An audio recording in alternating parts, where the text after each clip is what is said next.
Señoras y señores, bienvenidos, muy buenas noches. Gracias por acompañarnos. Esto es La Silla Roja, este espacio abierto al diálogo, a la crítica, al análisis, a la reflexión. Sean ustedes muy bienvenidos. Nos da un enorme gusto recibir esta noche a un hombre que ha recorrido, tal vez los últimos 20 años, a lo mejor exagero, pero los centros de negociación y de negocio, de pensamiento en torno al libre comercio, a las relaciones internacionales en el mundo y a la recomposición del escenario internacional. Me refiero al doctor Jaime Zabludovsky, a quien le doy la bienvenida. Muchas gracias, Jaime, querido. Gracias por estar aquí. Al contrario, gracias por la invitación. Te agradezco mucho. Señor Mota, Leo, muy buenas noches. Señor Cacho. Buen día, Jaime. Muy buenas. Presidente del Comité de Asuntos Exteriores, presidente, en fin, con una enorme experiencia. Jaime fue del equipo inicial de negociadores de aquel TLC, que hoy, por cierto, está bajo la lupa, ¿no es cierto? Vimos esta semana en el debate de los candidatos o de los aspirantes a la Casa Blanca cómo el libre comercio sigue causando ahí muchos resquemores. Bueno, hay muchos temas, Jaime, sin duda hablaremos del TPP y de lo que esto significa.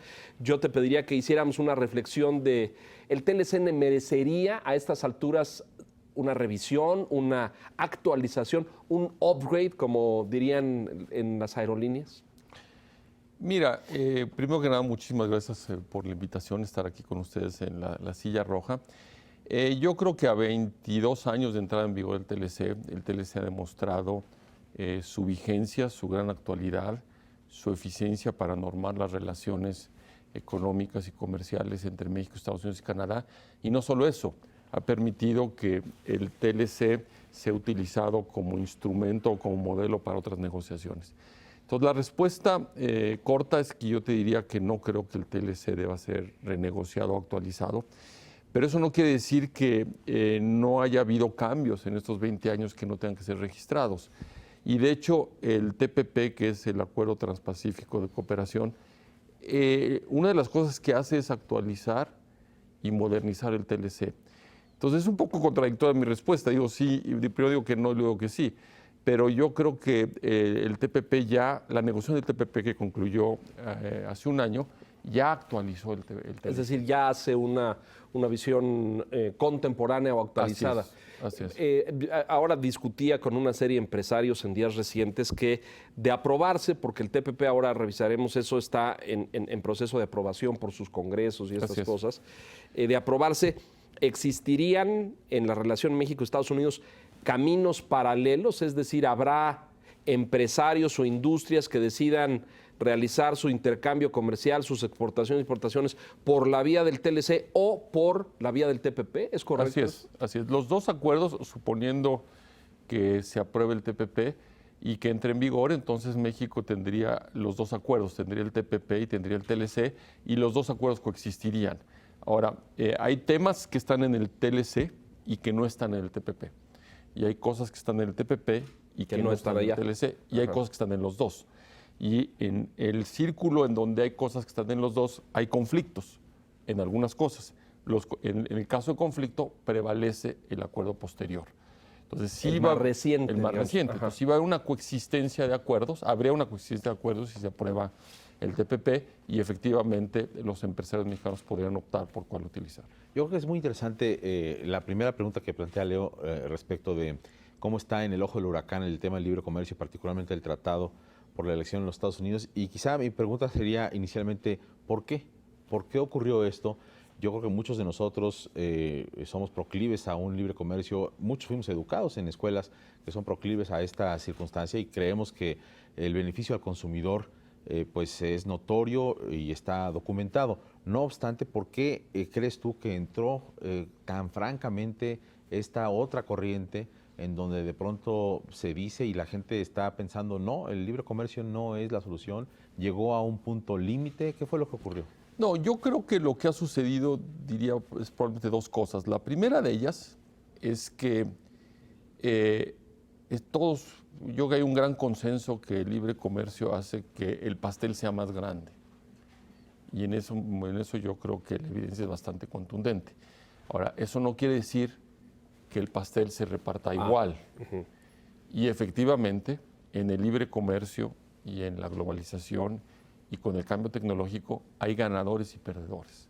Entonces, lo que hemos visto en Estados Unidos, lo que hemos visto en Brexit, en Inglaterra y en la Unión Europea, es que hay un grupo de gentes muy importantes que han quedado marginados del proceso de globalización, que han visto amenazados sus trabajos. A veces tiene que ver con el TLC, a veces tiene que ver con la irrupción de China en la economía mundial a partir del año 2000 que entró la OMC, a veces tiene que ser con el cambio tecnológico que hace que ciertos trabajos manufactureros sean redundantes. O con la migración. O también, con la ¿no? migración. Entonces, todos esos factores se han compuesto para tener un grupo muy importante de Gente insatisfecha. ciudadanos que están insatisfechos. Y el TLC se ha convertido, o el libre comercio se ha convertido en la mejor manera de cristalizar y de reflejar estos problemas.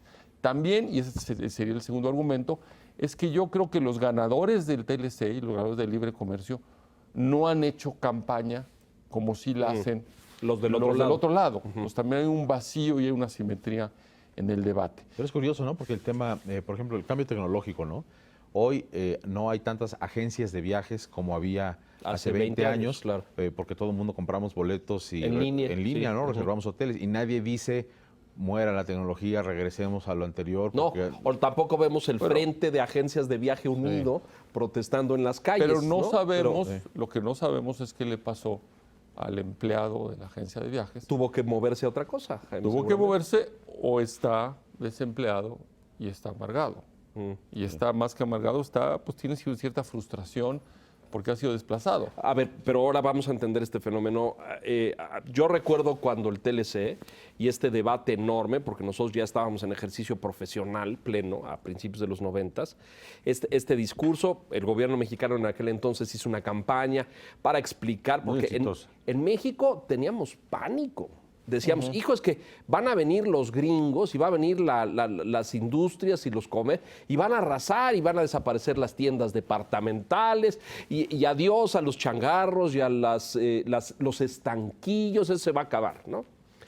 Y bueno, 20 años después, cuando hacemos el balance y vemos los beneficios que esto le ha traído a la economía mexicana en términos de generación de empleos, de diversificación, bueno, nadie podría tener en este país un solo argumento decir adiós NAFTA, adiós TLC, que no exista. Yo creo que todos han sido beneficios en nuestro caso. Entiendo que si nos paramos en Detroit o en Minnesota, a lo mejor la perspectiva no es la misma, porque ahí, ahora que tenemos al vociferante señor Trump diciendo, ya viste lo que dijo de Ford en los días recientes, que viene Ford a hacer una nueva planta a México, qué barbaridad, hay que condenarlo, se llevan nuestros empleos, se llevan...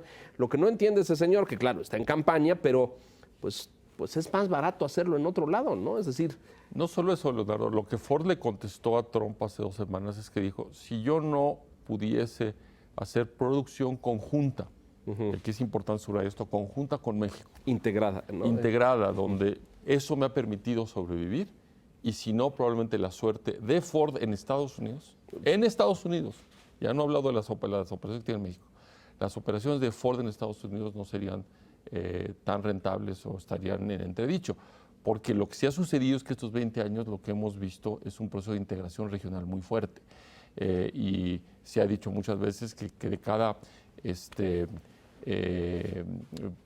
cada dólar que viene a Estados Unidos de México trae 40 centavos de componentes estadounidenses. Entonces hay una integración muy fuerte y parte de lo que le permite a Detroit seguir siendo competitivo y eficiente es su proceso de producción conjunta, sobre todo con México y en cierto sentido también con Canadá. Pero también creo que tiene que ver con un tema generacional, ¿no? Porque los hijos de ese empleado de la agencia de viajes que tal vez se quedó sin empleo y está amargado, no conocen otra cosa más que el TLC. Así es. Y no conocen el antes y el después, como nos tocó a nosotros. Es decir, yo nací sin TLC y luego ya me tocó el TLC y los beneficios que trajo, que también trajo algunos problemas, pero menores, me parece. Lo que hubo fue que competir, Sí, ¿no? claro, Que es claro. algo que... El estanquillo se vio avasallado por las tiendas de conveniencia. A lo mejor, ¿no? sí. Y todavía existen algunos. Pero me parece que por este cambio generacional también hay cierta desconocimiento, ignorancia de cómo funcionaban las cosas antes y de los detalles finos de los que hablábamos hace un rato, de batallas muy difíciles de ganar en un debate porque el tratado es muy técnico, ¿no? Y no lo puedes explicar tan fácilmente. Y el tratado se ha vuelto, sobre todo para un grupo en Estados Unidos, de un símbolo de un proceso de integración, donde a veces los trabajos que se han perdido en Estados Unidos nada tienen que ver con TLC ni con México. Tiene que ver o con el cambio tecnológico o incluso con la irrupción de China que yo mencionaba. Y en ese sentido ha habido un símbolo que el TLC representa y que no ha sido explicado y defendido como yo creo que debe haber sido por los que han sido los ganadores de este proceso de integración. ¿Hay alguna investigación en ese sentido, Jaime, que pudiera detallar este balance que de cada dólar que va a 40 centavos son de Estados Unidos? Lo vemos muy claramente en la industria automotriz y de las autopartes. A ver, arma un coche americano sin las autopartes que se hacen acá, prácticamente el coche a lo mejor se quedaría en el chasis o nada más. Bueno, pero ¿hay alguna investigación que arroje datos de todos los beneficios que esto ha traído para las tres naciones, para Canadá, Estados Unidos? Hay muchas cosas. El Banco Mundial ha hecho cosas, el Fondo Monetario, el propio Instituto Mexicano de la Competitividad en México. McKinsey el año pasado, hace 2 años, sacó un estudio que era los dos Méxicos y decía que evidentemente pues México tiene muchos problemas todavía de pobreza, desigualdad, pero que se explican en buena parte porque no hemos sido capaces de hacer que los beneficios abarquen pastel para todos. De la parte del país que está integrado a la globalización sea mayor. Pero algo muy importante es lo que mencionabas hace un momento, es que quienes se han beneficiado del TLC, pues la verdad es que somos todos los consumidores, en el caso de México, ¿no? Y están carentes de, digamos, de argumentos públicos y no lo dicen con la vehemencia con la que los otros grupos lo dicen, pero... Es lo que decía, no hacen campaña. No hacen campaña, pero Exacto. todos tenemos, por ejemplo, que si tienes estos teléfonos inteligentes, ¿no? Que vas hasta ir al cine, yo creo, ¿no? Y ahora estrenan las películas de Hollywood, a veces las estrenan porque antes. tenemos un mercado más poderoso que el de allá. Porque acá el cine es muy importante, en fin, el fast fashion, ¿no? La ropa, infinidad de cosas que llegan y que han sido omisos muchos empresarios quizá en decir, estos son beneficios palpables y la gente los da por sentados. O a ¿no? ver, en esa misma línea, ¿hay culpables? Cuando decimos la distribución de los beneficios o de la riqueza no ha abarcado a todos, muchos en México le entraron al TLC y se pusieron la pila en términos agrícolas, en términos semi-industriales o de media manufactura en el Bajío y en el norte, pero en el sur ahí vemos un gran... ¿Es trabajo de los gobiernos? ¿De quién sería trabajo esto? Es decir, cuando Trump se para y dice y arenga a todos estos enemigos del NAFTA y del libre comercio, se roban nuestros empleos. ¿Hay alguien responsable de eso? Ford toma la decisión de mudarse, como lo hacen muchas otras, para darle beneficios a su corporación y a su empresa y a sus accionistas. Sí, más que culpables, yo diría, Leonardo, que hay asignaturas pendientes. Sí hay, y Estados Unidos tiene algunos programas de reentrenamiento para los desplazados por los cambios tecnológicos de la apertura, que claramente han sido insuficientes. Y muchas veces pues, no es fácil que una persona ya adulta, que estaba en una línea de producción que se cierra o se transfiere, se mueva a la economía de servicios que hoy es Estados Unidos. Entonces sí hay ciertos costos de transición.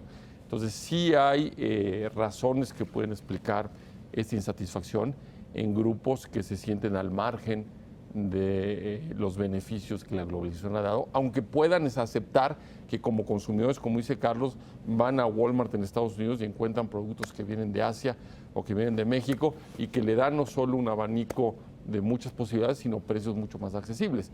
Parte de lo que se ha dicho con razón en este debate sobre el TLC es que si Estados Unidos cumpliera las amenazas que hizo el señor Trump de salirse no solo del TLC, sino de subirle aranceles a China, al día siguiente el consumidor americano perdería una reducción de su ingreso real muy importante y su capacidad adquisitiva, que es un poco lo que dice Carlos. Porque perdería el acceso a productos, es Así decir, de su anaquel en el supermercado desaparecerían 15 o 20. o subirían de precio, Subirían de si precio. le pones un arancel de 15% a los productos que vende China, pues al día siguiente el consumidor americano tendría una pérdida importante.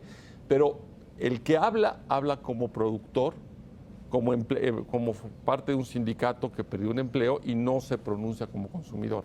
Y en ese sentido hay esta asimetría de organización para defender el libre comercio. Lo que ha hecho bien Trump, yo creo, es que toma un problema muy particular en Detroit y tal, y lo generaliza. Bueno, se queda en ese argumento, está limitado en que no tiene capacidad de argumentación para ver todos los otros beneficios que tiene para la economía de Estados Unidos el TLC, pero sí agarra el enclave más problemático del resultado en el caso de la industria automotriz y dice, pues vayan a ver ahí cómo se perdieron los empleos, ¿no? Sí, ha faltado un discurso contrario y ha faltado el contraste, ¿no? Sí. De los Números, antes ¿no? Y cómo- decir, claro. vean ustedes la Sí, comparación. Y toda proporción guardada, si me permite, es como Brexit, que reduces el argumento a algo simplificas, muy sencillo, maniqueo y sencillo. Entonces, todos los problemas que tienes en Inglaterra sobre desempleo, sobre marginación, sobre a lo mejor problemas de asimilación de poblaciones migrantes, se reduce a que la Unión Europea es la culpable de estas cosas. Y eso es lo que hace tan preocupante estos discursos, por un lado el de Trump y por otro el discurso Me interesa mucho que hablemos sobre el caso Brexit porque yo personalmente pienso que estos señores que impulsaron esto, el señor Boris Johnson, el señor Lafranche, ahora que ya hasta en el Parlamento Europeo le dijeron que ya se vaya de ahí, pues si él es enemigo de eso, ¿qué demonio está haciendo ahí? Pero ahí hay una trampa y tú dices bien, es maniqueo el argumento y es tramposo porque el salirse de la Unión no va a reabrir las minas que cerró la Gran Bretaña hace 15 o 18 años, ni va a abrir las fábricas. Eso ya cambió el escenario económico internacional. Y esto de decir, bueno, yo construyo muros o me salgo de las alianzas comerciales, va a recuperar los beneficios del pasado. Y eso es falso.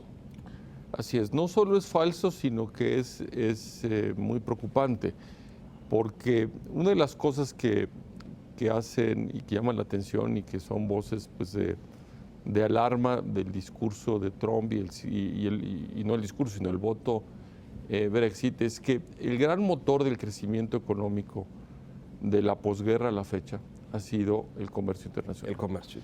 Y no solo así, Nada como eso, ¿verdad? nada como eso. Es Por decir, lo menos hasta 2008-2009. A partir Correcto. de 2008-2009 el comercio no ha crecido a los ritmos que venía antes, pero de 45 a 2008 la principal fuente de crecimiento del mundo fue el comercio internacional.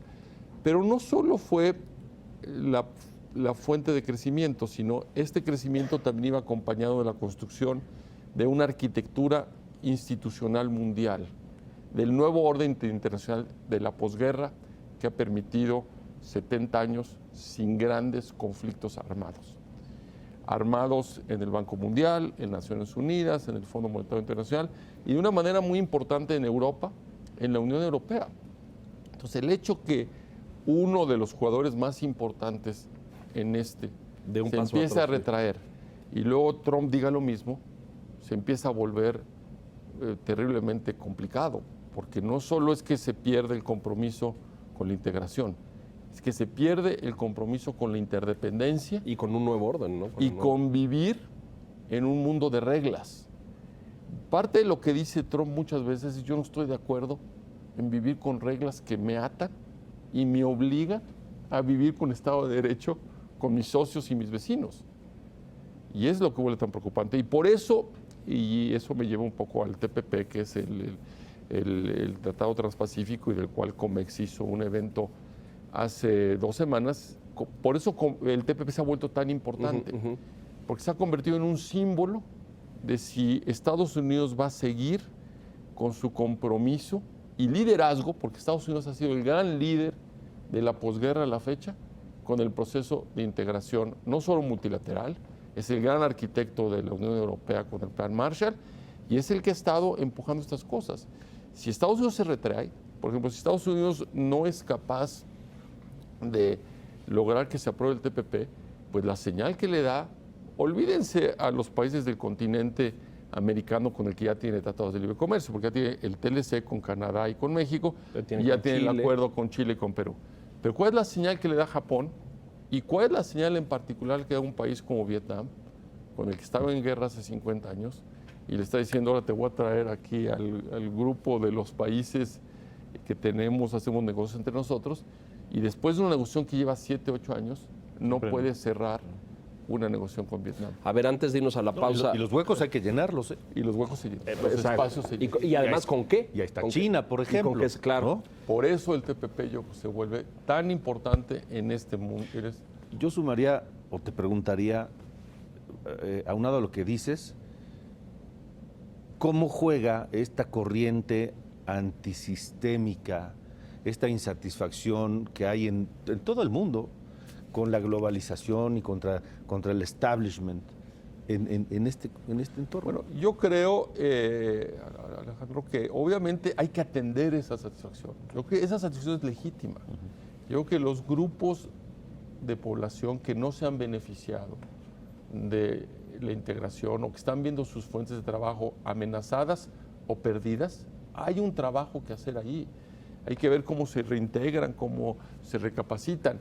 En ese sentido, por ejemplo, Alemania ha sido mucho más exitoso que probablemente Estados Unidos, que ha podido ir reentrenando a su fuerza productiva para que no pierda ante el proceso tecnológico. Yo creo que la amenaza es mucho más importante desde el punto de vista tecnológico, desde el punto de vista de liberación comercial.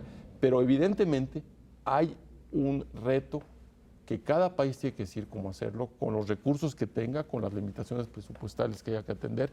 Pero evidentemente lo que ha quedado claro es que hay una llamada de atención de que hay grupos importantes de la población en muchos países que no se sienten parte de esto. Y más que ignorarlos, hay que atenderlos. Sí, claro. Y no hay que atenderlos como algunas personas proponen, como si en el caso de Trump, dando marcha atrás y cerrando fronteras. Sí, eliminando los tratados. Eliminando ¿no? los tratados. Voy a dejar esto en la mesa antes de irnos a la pausa que ya corresponde.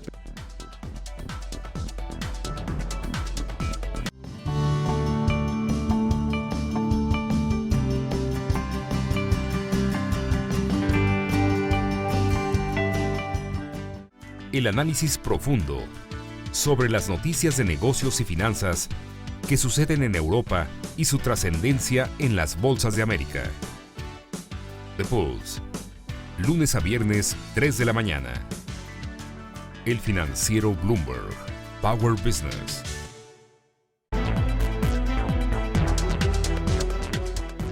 Estamos de regreso en la silla roja en este debate sobre las perspectivas del libre comercio con el doctor Jaime Zabludovsky. Gracias. El TPP, ¿dónde estamos? ¿Dónde está en México? ¿En qué fase está? Sé que está en el Congreso de los Estados Unidos, en fase de aprobación y además en medio de todo este debate de la campaña electoral, las elecciones en noviembre, la entrada del nuevo Congreso, que es completa la Cámara de Representantes y 1/3 del Senado en enero. Y tengo la impresión, no sé si ustedes coincidan, pero como el debate de Trump anti-TLC y anti-libre comercio y el muro y los empleos y los temas, ha obligado a Hillary, la ha jalado un poco, que Hillary ha sido una gran defensora del libre comercio históricamente, en su track record es así, que ahora habla también de revisar, someter a observación, a revisión. Incluso ha dicho que habría que ver qué pasa con el TPP. Es decir, y me parece que esto es dentro del debate de la campaña y de cómo las fuerzas de campaña jalan en un lado para otro. Pero la gran campeona y defensora del libre comercio ahora se puede convertir en alguien que detenga, no sé si solamente de aquí al 8 de noviembre o luego se lo exijan una vez que... No solo eso, Leonardo, si me permites recordarles a ustedes y al auditorio, cuando era secretaria de Estado, Hillary lo dijo y lo puso por escrito en un artículo bastante citado en Foreign Policy, que el TPP era la iniciativa de política exterior más importante de Estados Unidos y que era un acuerdo muy importante estratégicamente. De hecho, en el debate con el señor Trump, en el primer debate, le recuerda esto el señor Trump y ella dice, sí, pero eso era antes de que yo viera el texto final y ahora que el texto está final, pues hay cosas que no me gustan. Y él se adjudica ahí el asunto de que tú cambiaste tu postura después de que yo dije no sé qué, ¿no? Entonces, eso es cierto. Es cierto que hoy Hillary ha dicho que por lo menos este TPP no le gusta, cosa que nos hace recordar lo que su marido hizo hace 22 años con el TLC. Yo me acuerdo perfecto porque... Pero si quieres, ahora regresamos a la historia, eso. sí. Lo que es un hecho es que el presidente Obama está comprometidísimo con tratar de aprobar el TPP antes de que acabe su gobierno. Tan es así que en el foro que hicimos en Comexi hace 2 semanas, vino el embajador Froman, que es el representante comercial de Estados Unidos, de la autoridad máxima en comercio internacional, y el hecho que haya venido a la mitad de la campaña a un evento público en el que tuvimos 400 gentes a decir vamos a comprometernos en el TPP, habla, pues por lo menos de esta visión diferente entre la candidata demócrata y el presidente en funciones, que además fue su jefe cuando era secretario de Estado. Entonces, lo que yo creo es lo que tú has mencionado. Hillary, para acomodar los intereses de una parte importante del Partido Demócrata, que son los sindicatos que están en contra del TPP, ha moderado su discurso para decir no estoy en contra del TPP, estoy en contra de este TPP. Lo que yo creo que es un escenario posible, también lo apuntaste tú, es que en el periodo entre la elección del 8 de noviembre y la toma de posesión, hay una cosa que se llama lame duck session, que es la legislatura que va de salida, sesión, que está dominada en las 2 cámaras hoy todavía por los republicanos. Correcto. Y entonces yo sí puedo imaginar un escenario, sobre todo si gana Hillary, que se apruebe el TPP antes del fin de año, que Hillary con eso diga, pues no fui yo, fue el presidente Obama, se lo quiten de la mesa a Hillary no tenga que enfrentar esta cuestión de que ha estado públicamente en contra del TPP, y entonces los republicanos que digan, y el sector privado americano, de aquí, en vez de que se reabra con Hillary, porque Hillary tendría que reabrirlo para salvar cara por lo que ha dicho, como fue hace 22 años que tuvimos que negociar los acuerdos paralelos ambiental y laboral para acomodar las preocupaciones del entonces candidato Clinton en campaña, que decía me gusta el TLC, pero le falta esto y lo otro. Probablemente se haría un escenario similar con Hillary si no se aprueba en el lame duck session. Entonces yo sí veo condiciones, tanto por el presidente Obama, como si gana Hillary, como un Congreso republicano, como un sector privado americano, que digamos 8 años, aprobémoslo y dejámoslo de otro lado. Si no sucede eso y gana Hillary, lo más probable es que tendría que ella hacer un proceso de renegociación. El problema de un proceso de renegociación es que aquí no son 3 países, son es 11 países más. Exactamente. Y como en todas estas negociaciones... Construir acuerdos es muy complicado. Y cuando uno llega al momento final, es cuando ya puso todo mundo lo que traía al final. No, y se lo puede ir la administración entera negociando. Así es, ¿no? Así es. Entonces, sí, el TPP se ha vuelto, como yo les decía en esos momentos, en un símbolo. El TPP es ahora más importante que el TPP mismo, porque es un símbolo. Si Estados Unidos va a poder continuar en esta ruta, liderazgo, y si va a poder honrar su palabra con otros 11 países, entre los cuales está Japón. Bueno, tú lo decías hace un momento, Japón, tú imagínate. Pero creo también que es un mensaje al mundo. Es un mensaje importantísimo. Es decir, este mundo... este mundo del libre comercio, de los acuerdos, de las alianzas, del orden internacional, de tratar de ordenar a China, que es terriblemente tramposa y mentirosa, porque no conocemos sus números reales, ni sabemos sus reportes, y piratea mercancías, y hace un montón de cosas, pero tratar de meterla a cierto orden y así esta estructura para que compitamos en igualdad de circunstancias. Dar marcha atrás en el TPP sería una señal terrible para el mundo. Sería muy mala, y yo creo que en el contexto de todo lo que estamos discutiendo sería muy interesante también tu perspectiva en relación a cómo ves México en función de esta discusión global. ¿no? ¿Qué observas en los actores empresariales con los que hablas, en los agentes de gobierno, la gente de gobierno con la que hablas? Parece que aquí damos por sentado que el libre comercio, pues estamos todos de acuerdo y trae Sí, estos beneficios. y no es así. Y yo creo que en gran medida es así, pero hay otras corrientes de pensamiento en México que piensan de no otra piensan forma, eso. así es. Ahí está Andrés Manuel López Obrador, que muchas veces dice cosas en contra de este tipo de circunstancia. Y yo no sé si en la euforia relativa que pudiéramos calificar que vivimos en México por la bonanza del TLC, se está gestando, por la falta de un discurso que lo defienda, otra corriente que de pronto en unos años nos sorprenda, o no sé si más pronto o no, y de pronto en la elección presidencial de 2018 lo veamos crecer, ¿no?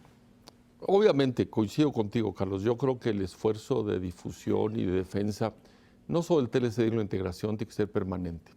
Creo que una lección clarísima de lo que estamos viviendo en Estados Unidos hoy es que ni nosotros, ni los estadounidenses, ni los canadienses nos podemos volver a dar el lujo de dejar el campo abierto y no hacer un esfuerzo proactivo, permanente, consciente, sistemático, de difusión y de educación de cuáles han sido los beneficios de la integración y, por supuesto, lo que decíamos hace un momento, de políticas para tratar de sumar a los que no han podido incorporarse con esa efectividad, con esa rapidez.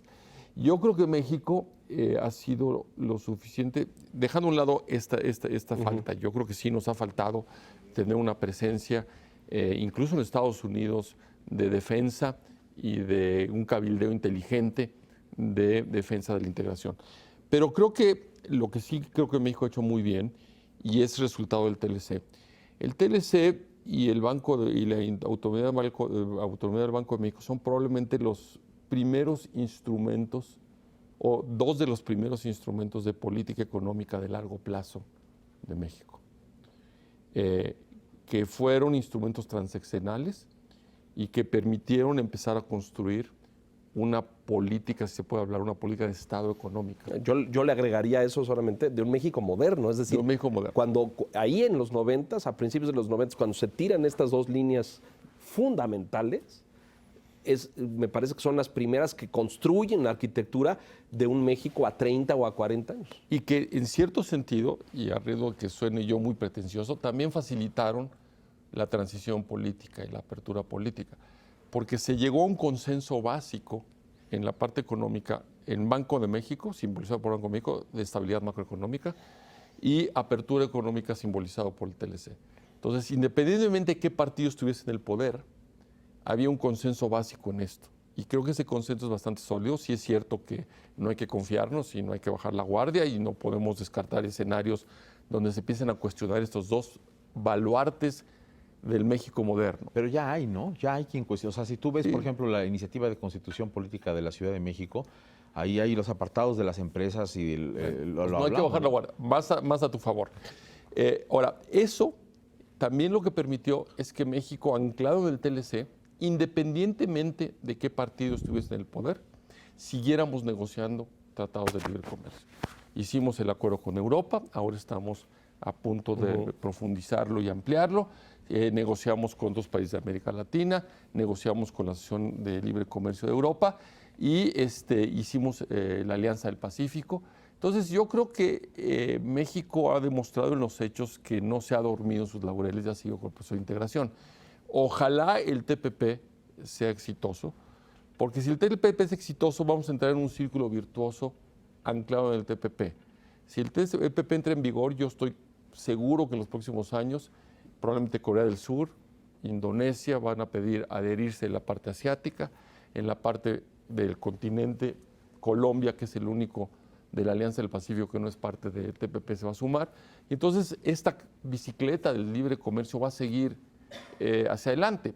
Si el TPP no jala, entonces tendremos que, una vez más, la Alianza del Pacífico, el amor se vuelve de vuelta más interesante, más relevante, claro. Más relevante, y ahí sí, yo creo que si el TPP, por cualquier razón, no es aprobado en los próximos meses, yo creo que el resto de los países del TPP debemos encontrar maneras para continuar con nuestra integración, probablemente a lo mejor contemplar que el TPP entre en vigor con todos los países menos Estados Unidos, para dar señales de que el proceso de integración sigue, que ojalá ¿Es posible esto que acabas de Como mencionar? está Es decir, hoy, no. de los 11 se pueden bajar 3 y que los Como otros- hoy está establecido, no.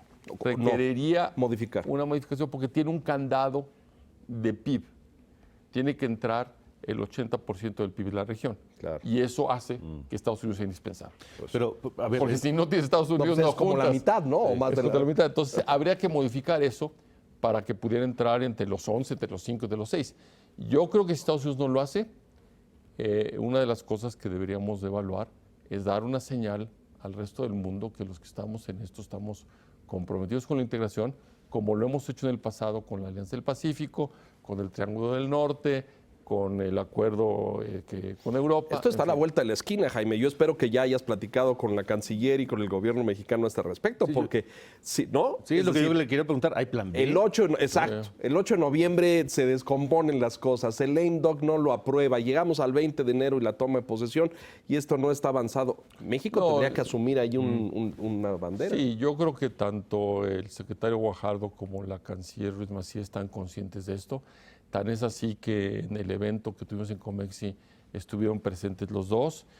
Mi lectura es que el gobierno mexicano ha tomado la decisión de mandar el TPP al Senado de la República y que es posible que se apruebe antes que acabe el año. Y creo que otros países van a hacer lo mismo. ¿En eso está? Es En decir, eso en el está. reloj, ¿está en los en el reloj. congresos de cada uno? En el caso mexicano es nada más el Senado. Sí. Está en el Senado. De hecho, tuvimos la presencia de cuatro o cinco senadores que encabezan una comisión especial que está revisando y en su momento va a dictaminar el TPP. Y yo creo que también asistió el que fue el jefe de la negociación por parte de Nueva Zelanda. Creo que Nueva Zelanda está preparándose también para hacer lo mismo. Y yo creo que si se hace una masa crítica de países que lo aprueban relativamente pronto, también le darán una señal importante a Estados Unidos. Dile al público, Jaime, por favor, porque ninguno de nosotros lo tenemos. ¿Quiénes son los 11 del TPP? Del lado del continente americano está Canadá, Estados Unidos, México, Chile y Perú. Del otro lado es Japón, Singapur, Malasia, Brunei, Nueva Zelanda y Australia. Esos son los 11. Y Vietnam. Y Vietnam. Muy Vietnam. importante, ¿no? Y son países desde el más grande del mundo hasta un país que hace, Bueno, Malasia. Brunei, que es muy pequeño, y Vietnam, que como yo lo decía, simbólicamente es muy importante, porque es un país que estaba en guerra con Estados Unidos hace 50 años y que venía del No, es bloque una- comunista. Tiene una trascendencia política fundamental. Pero si hoy Estados Unidos ha sido capaz, y hago un lado Trump nuevamente, pero de sentarse a la mesa con Irán, el archienemigo durante los últimos Así es. 30 años, construir un acuerdo de energía nuclear, como dijo Hillary en el debate, la capacidad de poder entrar y hacer inspecciones, que eso no se ver, podía ¿no? desde los 70.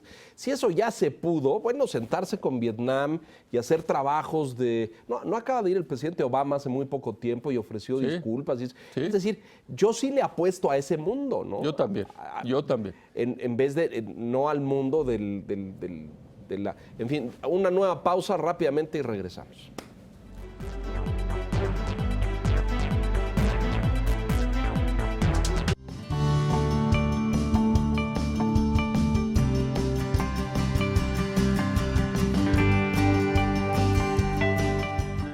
Todo lo que tienes que saber sobre el estatus de los mercados. Una mirada a fondo de las decisiones financieras y económicas que afectan las bolsas del mundo. Bloomberg Surveillance. Lunes a viernes, 4 de la mañana. El financiero Bloomberg. Power Business.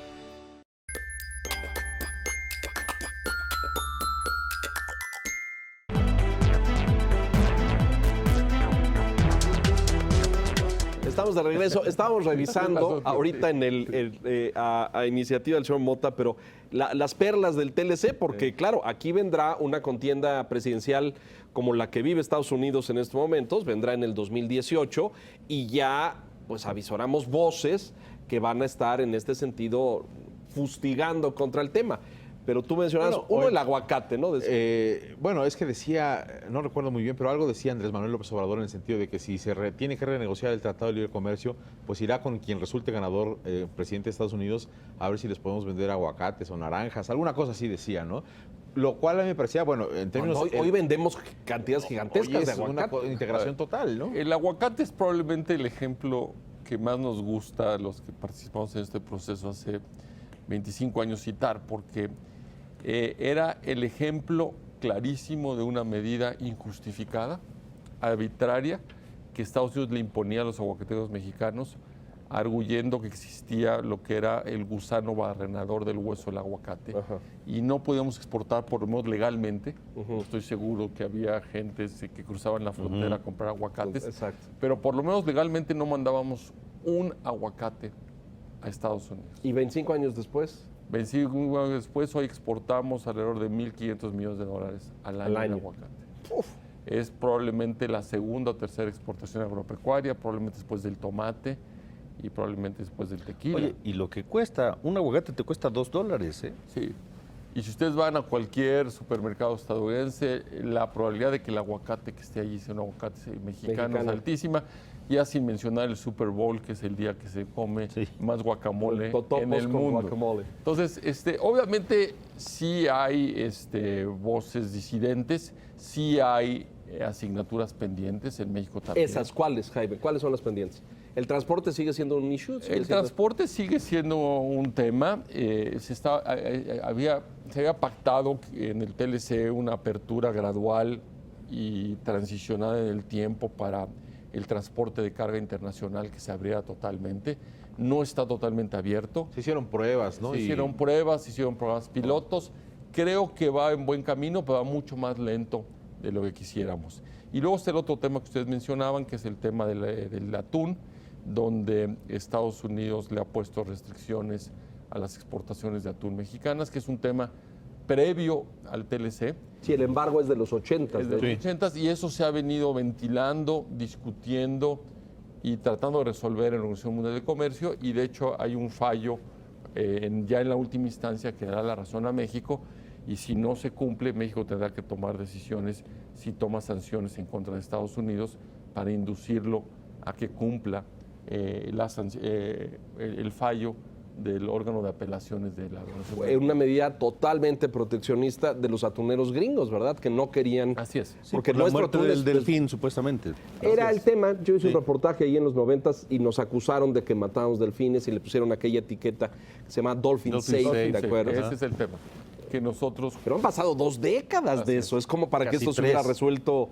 pues mira, a 2 décadas del TLC, lo que te puedo decir es que los problemas más importantes que seguimos teniendo son los mismos que teníamos hace 25 años. El atún. El atún, el transporte, el azúcar.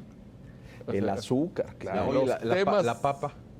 La papa, en cierto sentido. Entonces, los mismos problemas que teníamos hace 20, 25 años, por alguna razón. La papa es al Bueno, revés, y ¿no? entonces- Dicen que no podemos importar papas Sí, porque... es un tema sanitario en México de importación de papa procedente de Estados Unidos. Entonces los detractores del TLC dirían, ¿y entonces de qué ha servido si hace 25 No, años bueno, tenemos pero- esto? pero ha generado- Yo sé que no. Claro. A mí me tocó vivir las dos partes, pero habrá quien lo diga, ¿no? Y por supuesto, y lo decíamos hace 25 años, lo decimos ahora, el TLC sí va a generar mucha oportunidad, va a resolver muchos problemas, pero no va a resolver todos los problemas. Y tan no los va a resolver que hay un mecanismo de solución de controversias Claro, que se ha establecido allí. Probablemente es lo que uno pierde de vista.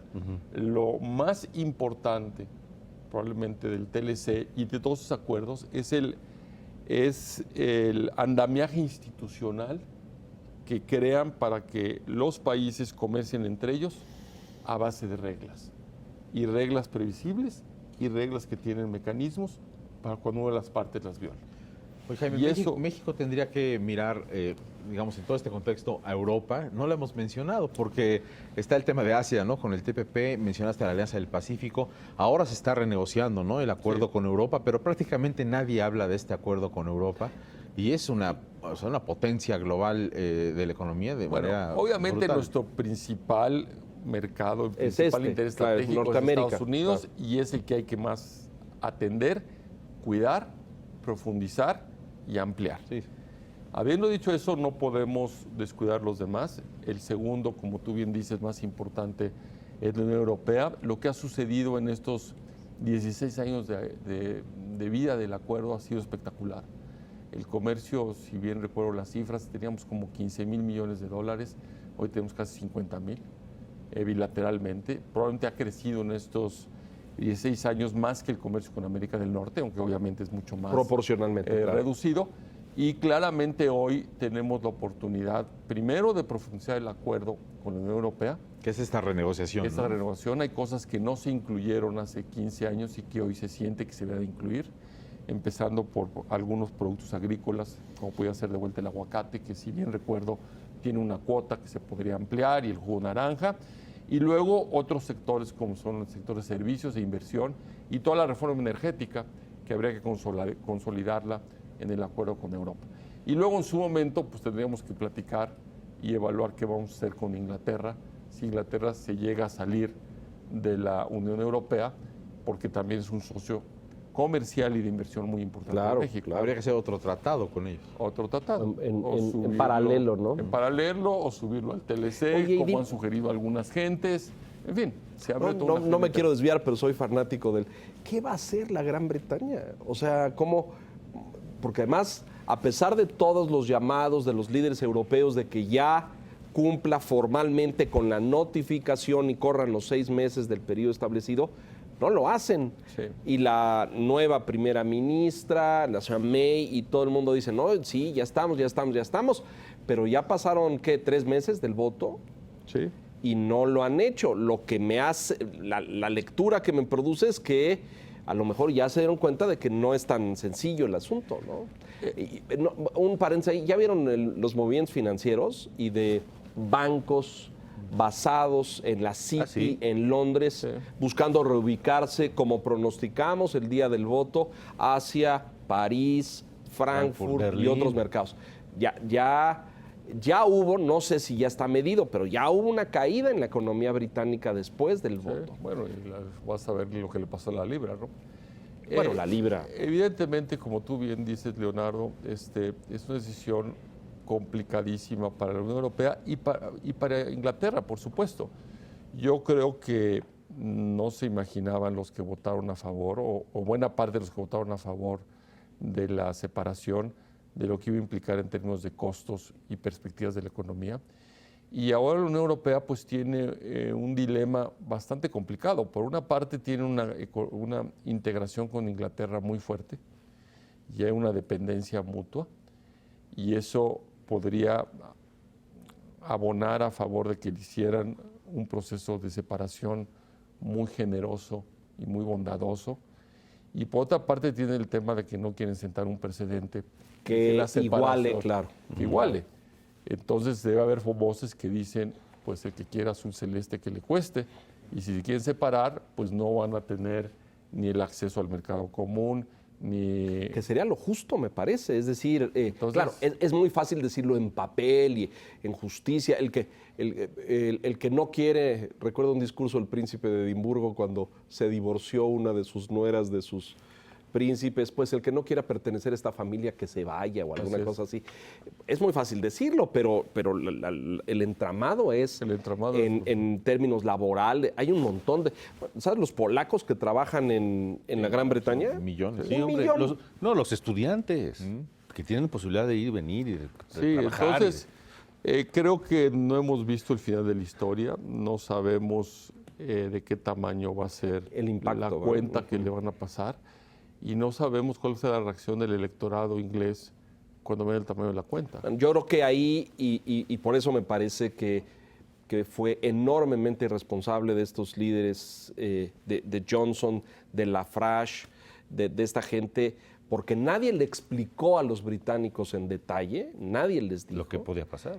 Bueno, y lo que ya está, ve la está libra pasando. esterlina, ve el comportamiento de la libra esterlina en 3 meses, a la alcantarilla se fue por completo. Sí, y un proceso tan complicado, reducirlo a un voto de sí o no, Sin discusión, en fin, no sé, yo sí creo que es un gravísimo error, es regresivo, es ir para atrás en la historia, Así es. Yo mi isla, mis banderas, aquí no recibo sirios, apestan esos que se los quede Alemania y Francia, Bueno, y es luego- muy fácil, eso y es luego muy ¿qué pasa simple. con Escocia? Bueno, sí, bueno, y además Escocia es totalmente pro-europea. Por eso. Sí. Entonces, yo voté a favor. Se quiere quedar. Yo se voté quiere a quedarme. Entonces sí, creo que no hemos visto el final de la película. Y vuelvo a lo que decía hace unos minutos. Por eso todo este discurso de integración, como tú bien decías una vez más, Leonardo, ¿a qué mundo le quieres apostar? Al mundo de interdependencia, que obviamente representa retos. Hay sectores que obviamente al enfrentar, en el caso mexicano, yo lo decía en el discurso que di de apertura del seminario de COMEX, obviamente hay cosas en el TPP que no gustan en muchos países. El tener, en el caso mexicano, que competir con productos hechos con la mano de obra barata de Vietnam, como es en calzado, confección, o los productos agropecuarios de Nueva Zelanda y Australia, son un reto para la industria mexicana. Hay cosas que a lo mejor no nos gustan de la protección intelectual, la protección de los derechos de propiedad intelectual que las farmacéuticas estadounidenses piden. Pero al final de cuentas, 12 países se pusieron de acuerdo después de 8 años de negociar y hubo un toma y daca. La alternativa es lo que es demasiado peligroso y costoso, porque es la alternativa que cada quien jale para su santo y que se pierde este motor que ha sido tan importante de crecimiento económico. Antes de irnos, yo quiero que nos diga el doctor Zabludovsky cómo podemos vislumbrar el México a 20, 30 años más. Digo, sé que es complicado porque no hay bolita de cristal, pero en este marco de TPP, de TLC, más toda la tormenta por la que estamos atravesando económicamente hablando, y estos acuerdos, el TPP en puerta, en fin, ¿qué podemos vislumbrar para este país? Bueno, yo dividiría mi respuesta a lo mejor en 3 partes. Creo que la parte de integración hacia afuera, México ha sido, creo que, un país modelo los últimos 20 años, porque hemos sido muy pragmáticos y muy propositivos y hemos negociado con los grandes, con los chicos, con los vecinos, con los que están lejos, y creo que eso lo tenemos que continuar. Y por eso la aparición de México en el TPP, que llegamos tarde, pero finalmente llegamos y nos subimos, se volvió tan importante y no debe agotarse en el TPP. Debemos seguir con la profundización con Europa, debemos ver si en algún momento dado, ahora que han cambiado los aires en Mercosur, podemos hacer cosas más serias, más ambiciosas con Brasil y Argentina. Entonces creo que esa parte, digamos, ya encontramos el caminito y hay que seguir con ella. Y obviamente defender el proceso en Estados Unidos, que la lección de esta elección nos dice que no podemos darnos el lujo de tener una presencia inteligente como gobierno, como sector privado y como sociedad civil en Estados Unidos.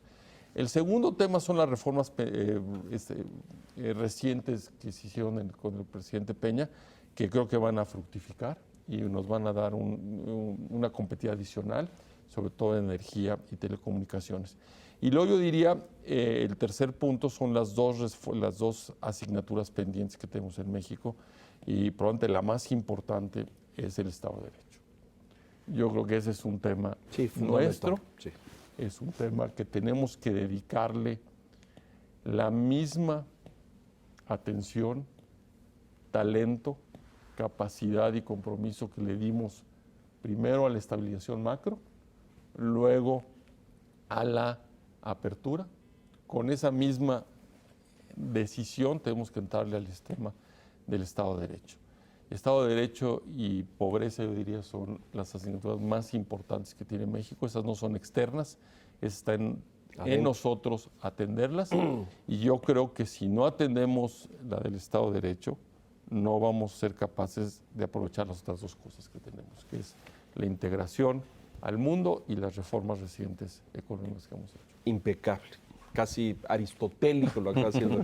Conclusiones, por favor, nos van. No, yo creo que es muy interesante escucharte, Jaime, y simplemente te diría, más que una conclusión, pues te conmino a que pues lo que representó tu generación en cuanto al discurso nacional en integración económica, en libre comercio, ojalá se pueda desdoblar a otras generaciones de jóvenes. Así como decíamos a lo largo del programa, pues se necesitan campeones que en el discurso defiendan lo que estamos haciendo. Pues tú, muchos miembros de tu generación, pues son realmente conocedores del tema, y sería muy bueno que a los más chavos los vayan incluyendo en este discurso, pero con solidez, tal cual como debe hacerse para que el país en su conjunto pues tenga siempre esta proclividad hacia la integración global, ¿no? Claro.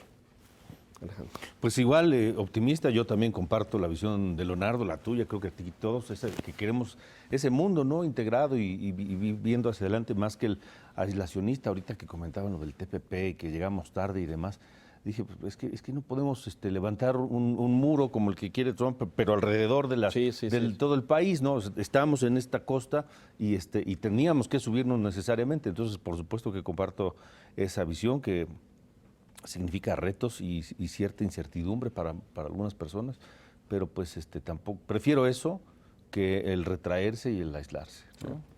¿Qué mundo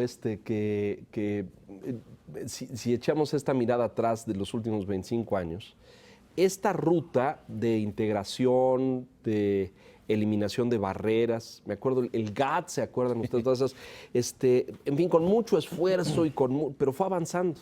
Y lo que vemos hoy es impresionante, ¿no? Dar marcha atrás en esto me parecería gravísimo. No sé si nos podamos parecer a los escenarios de la Segunda Guerra Mundial y en esos momentos meter a China al orden ha sido muy difícil por su naturaleza, por su espíritu imperialista y de conquista, etcétera. Pero, híjole, yo sí estoy muy preocupado por estos signos que veo. Lo que pase el próximo 8 de noviembre en Estados Unidos será fundamental. Y vamos a ver la Unión Europea cómo resuelve el caso británico, ¿no? Que no es it's not an easy peace, ¿no? Es muy complejo, pero bueno, hay luces, ojalá y nosotros sigamos en esa ruta. Jaime, yo te agradezco enormemente. Yo nada más, lo último que yo quisiera decirles, además de agradecerles muchísimo este espacio tan sereno y tan relativamente receptivo a estas cosas, es que precisamente lo que hacemos el Consejo Mexicano de Asuntos Internacionales, que estamos cumpliendo 15 años, es precisamente encontrar un espacio en la sociedad civil que atienda a estas cosas. Creo que México estuvo cerrado mucho tiempo, no solo en la parte económica, también en la parte política y social, y creo que lo que la sociedad mexicana necesita son espacios que nos obliguen a ver hacia afuera, obviamente también ver hacia adentro, y creo que la silla roja llena un espacio importantísimo, y los felicito. Les agradezco que me han invitado el día de hoy. Y esperemos que tengamos mucho más diálogos como estos. Bienvenido, muchas gracias. Gracias, Carlos. Gracias. Alejandro, gracias. Y sobre todo, gracias a usted por la gentileza de su atención esta noche. Lo esperamos en punto de las 9 el próximo domingo. Hasta entonces, gracias.